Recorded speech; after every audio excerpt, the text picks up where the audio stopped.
Mungkin inilah yang dinamakan senjata makan tuan. Awalnya mau nodong di sebuah konter HP, pria ini malah luka akibat senjata sendiri.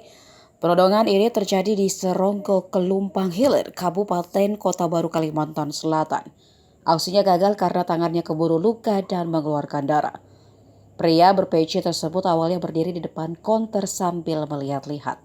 Beberapa saat kemudian ia mengeluarkan pisau dari dalam tasnya tanpa ada sepatah kata pun.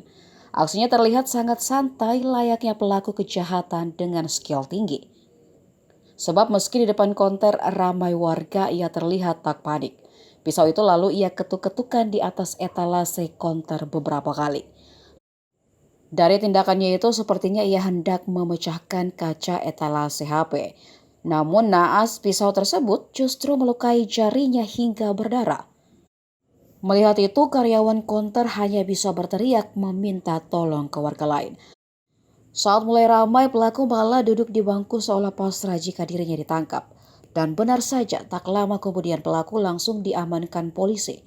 Di video yang diunggah akun Instagram @isrojui, terlihat pelaku berbaring dengan tangan terikat di lantai kantor polisi.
Konser dari atas sampai